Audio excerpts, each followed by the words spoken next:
You know what the Epstein lesson that nobody in power really wants to talk about is? It's the system that not only created this predator and enabled this predator, but also protected him. The system. And I think that that is one of the most important things that we really need to walk away from, that we really need to learn regarding the subject. You know, there's a lot of people all over social media that are commenting uh, about the headlines and the files and all these different things, but I think that the bigger picture is that the most important lesson of the Epstein case isn't really about one man. It's not about one individual and the things that he did. It's about how power protects itself and why accountability seems to stop at certain levels. Where certain individuals who have enough wealth and money and power seem to be above the law. And I think that it's important as a society that these are the things that we figure out. Because I'm not here to talk about, rumors or the names of people in the files or conspiracy theories regarding celebrities on private jets or who visited the island. I'm not here to do any of that.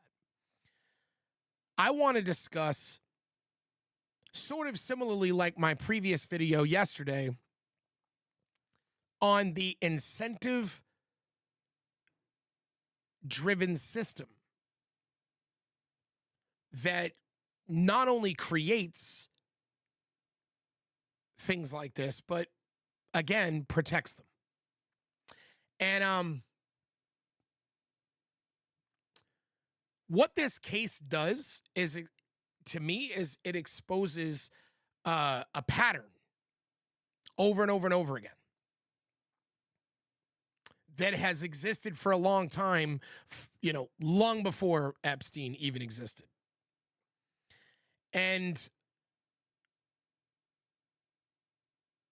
what's even worse than the crimes that were committed is the level with which the institutions that created and enabled him, the level with which these institutions went to protect him, simply because it was more important for the institutions to remain than it was to give transparency to these actions.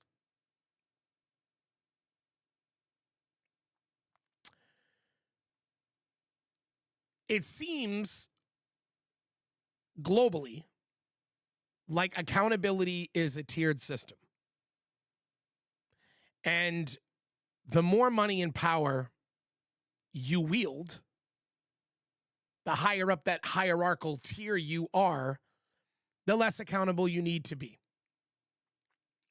And I think that consequences are not evenly distributed between people who have nothing and people that have everything. There's a gigantic disconnect. And that is the system that we need to fix, that we need to augment. Because when everybody is doing whatever incentivizes them the most, which for those of you who saw my episode yesterday, you know exactly what I'm referring to, then what ends up happening is that people like Jeffrey Epstein and the people that he was involved with, they wind up insulated. lower level participants in our society are prosecuted quickly, publicly, their reputations are destroyed, shared all over social media. But people who have influence and have resources and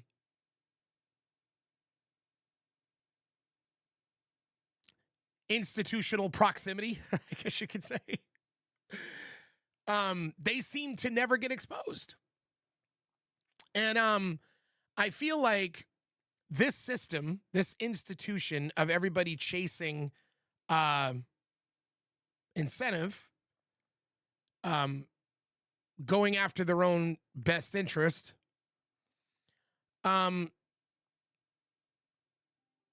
it results in a program or a system, where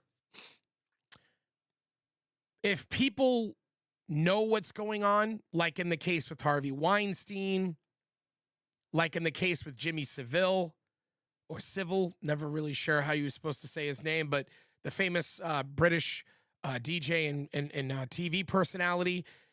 What we're seeing with Epstein is not new. It's something that we've seen all throughout history, where if everyone at the highest levels of power are all heavily invested in chasing incentive, then it results in people protecting horrible people doing horrible things.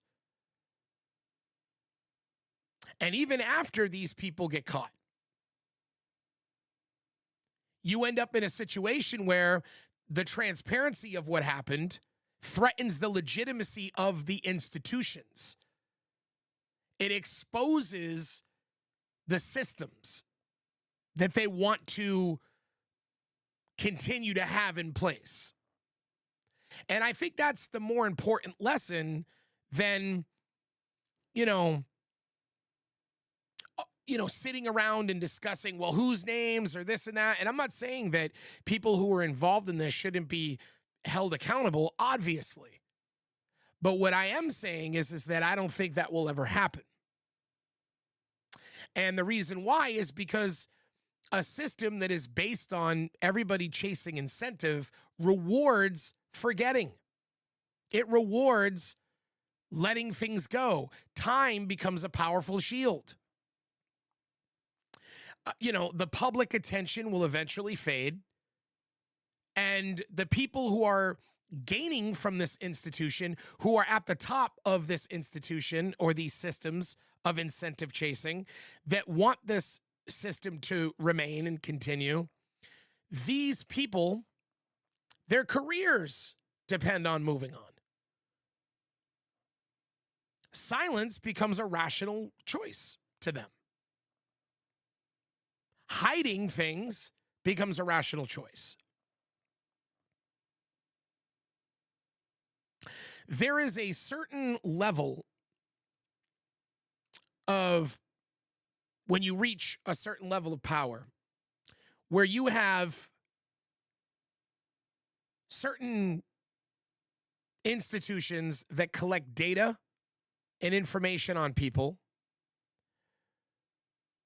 for leverage, and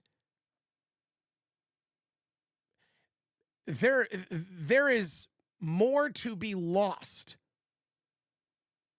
through exposing Epstein and being transparent with the things that are happening. There is more to be lost than gained for those that sit at the top of the power structure, because the dirt that they have on certain individuals that allows them to investigate them further or leverage those things is more valuable to them than justice. So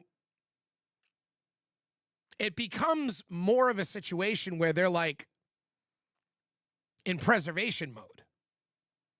Like, we need to preserve the institutions. We need to preserve the incentive-based system. And that collapses if we're transparent about what exactly took place with Epstein and on that island. And that's when, again, justice takes the backseat. Victims never get their justice. They never get what they're seeking, which is to see somebody get punished. The people who are responsible for hiding this to be held accountable. That will never happen.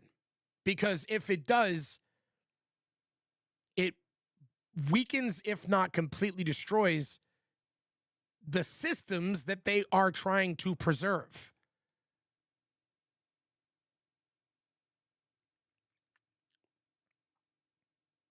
Power and people that are in positions of power, they don't need to coordinate to protect themselves or to protect itself. Those that are at the top of the hierarchy of these systems do not need to coordinate, because protection isn't always explicit. And shared incentives can create alignment sometimes. When you have two individuals or three or four or five that have a specific mutual incentive to gain, there will be a temporary alignment. That can happen. But the alignment isn't for some all-seeing, all-ending goal. It's just to preserve the incentive-based system that they have control of, that they have power over, that they have benefited the most from. It's preservation. And even when they're not working together, they all know the boundaries. They all know the rules of this system, because it's been around for a very long time.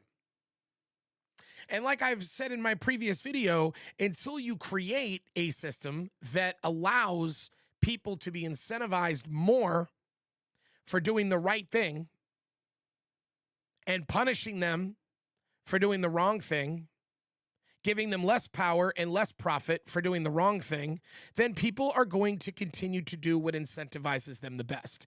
And that ends up protecting people like Jeffrey Epstein. That is the larger problem. Otherwise, we're just going to continue to see this time and time again.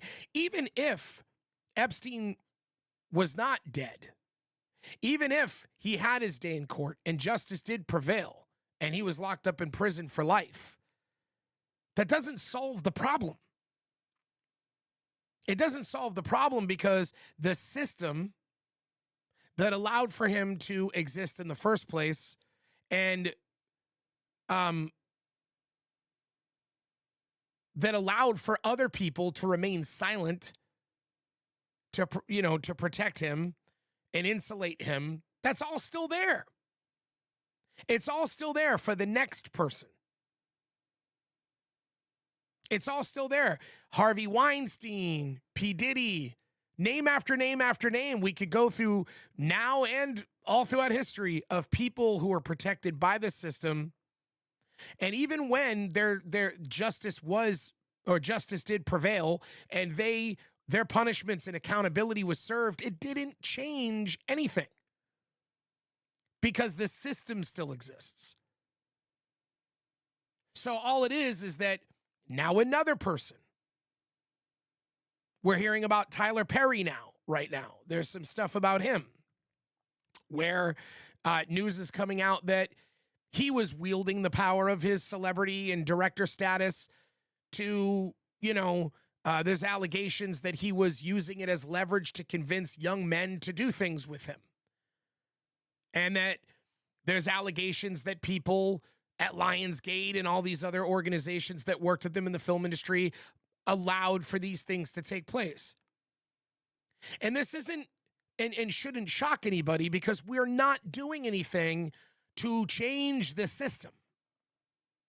All we're doing is crying about the individual. All we're doing is railing against the individual. We're not doing anything to change the system. Scandals like Jeffrey Epstein, all they do is reveal more about the system than the actual person. People are replaceable. You lock one guy up 5 years later, there's another guy doing the same thing, protected by the same system, because everyone around him, when he becomes insulated with all these people that are worried about their own careers and their own self-gain, they are all going to remain silent again and again and again and again. And the system persists. Removing the individual does not fix anything. It doesn't fix the overall structure. The patterns just repeat, because the incentives that cause these people to remain silent still remain. And now you might be saying, well, exactly how do you change it? Everyone's going to clearly go and do what's in their best interest. You change it with policy. You change it with regulation. You change it with decision-making with your money. You change it by making sure that people have financial punishments, that people have financial loss, profit loss, that certain policies fine and do things to make it so that when these things happen, it isn't in people's best interest to remain silent. You change it by creating incentives for people to talk. And make it so that those incentives